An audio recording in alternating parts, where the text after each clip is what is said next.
He was going to threaten to refer me to DOJ because I'm using my free speech rights in order to advise people of their constitutionally guaranteed protections. And he may want to do it again today. And to that I say, come for me. Tom, come for me, she said. Why was Laura Ingraham acting like she just threatened to chop his head off or something? What? Come for me, she says.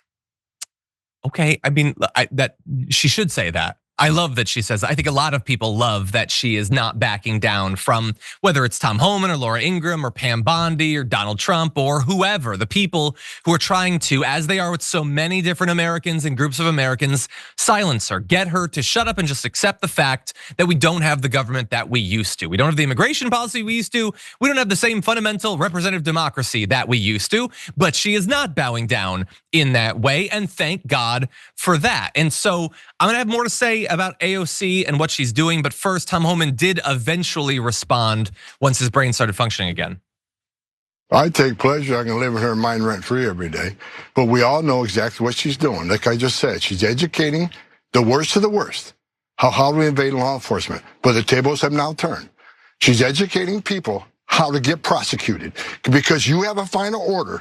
It is illegal to not comply with that order. It's a crime to take steps to not comply with ICE removal orders or not comply with ICE actions taken in custody.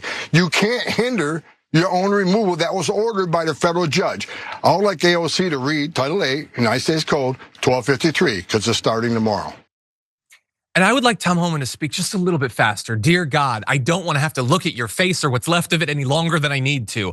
But the issue for Tom Homan is as much as he likes to like bluster and try to be cool. Oh God, does he want to be as cool as AOC? Saying that like he lives rent free in her head. No, oh my God, dude, you're 1,000. I don't say that. Please don't say that, Tom Homan. But anyway, he just wants to be cool. The issue for him is if she had done anything that breaks the law, if she did anything that like you could stand at that and then see a law being broken, she would be in El Salvador right now. They would love nothing more than to lock her up, but they know they've got nothing because nothing she did broke the law. That's why he just goes seemingly every day on Laura Ingraham to complain about it because they want to make it out as if they're up against this, great obstacle of Democrats and deporting a bunch of people who haven't committed any actual crimes. They also want to take down AOC. I think that this is a really misplaced strategy on their part. On Fox News, when they're showing AOC being strong and being principled and not backing down, I don't see how that helps the Republicans, but they think it's a great strategy. So on Tom Homan and his continued toothless threats, to that I say, kick a rock, suck an egg, bite a bird, do whatever you have to do to feel better about it. You can't touch AOC, and thank God for that. Now, I just want to remind everyone of what she has actually done to put some evidence and receipts to what I had to say.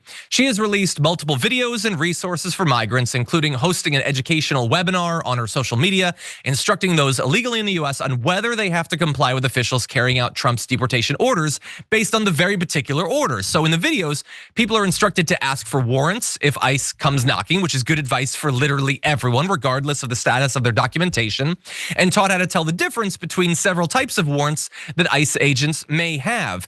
And let's bring up a graphic. I'll refer to some of this, but I also want to say one of the reasons that she needs to educate people about that is that ICE officials are lying to people. They're lying to people. They're setting up ambushes. They're pretending to have warrants when they don't. So yes, it's a good thing for people to actually check into it. In any event, by the way, you notice right under make a plan, be prepared. If you're on your phone, you can't read that, but I'll read it for you. The federal government can deport anyone without lawful immigration status and people with status, e.g. lawful permanent residents and visa holders with certain criminal convictions. It is specifically saying the thing she gave out look, they do have a lot of power to deport people based on their status, based on the crimes they've committed. That said, now that we understand the legal framework, consult a lawyer, make a family plan. Not bad advice when they're breaking up families and deporting kids with cancer and pretending that the parents want their kids to be deported. Probably a good idea to have a plan. Definitely a good idea to consult a lawyer. Consult a lawyer now, because once they black bag you off of our city street, you're probably not gonna be able to talk to your lawyer. So again, very good advice. Making sure you have copies of important documents. That's a great bit of advice too. I don't think it's gonna save everyone, because US citizens have literally been showing their birth certificates to ICE and they still get locked up for weeks at a time. But not bad advice, at least in theory. Know who your elected officials are. Consider keeping a signed DHS privacy waiver in a safe place so they can advocate on your behalf. Again, great news considering the abuses, violations of law, and unconstitutional acts that we are seeing, not from AOC, but from ICE officers, from Pam Bondi, from Tom Homan. And we'll move now to Kristi Noem, who is claiming that Democrats are standing alongside known terrorists. And that, let me now cite those known terrorists. Nothing. If Kristi Noem had caught a terrorist, oh my God, do you have any idea how many photo shoots she would have done in front of him? They don't have a terrorist. All they have is a vague accusation of terrorists. And I lived through the George W. Bush years. I know it ages me, but I did. I know that they got super comfy and comfortable just throwing out the word terrorism over and over and over again, because they knew that unfortunately, a lot of Americans are willing to give up their rights if you just say the word terror. Not anymore. We're not doing that. If these are terrorists, if these are criminals, if these are gang members, if these are murderers, show us the damn evidence, because that's how our system works.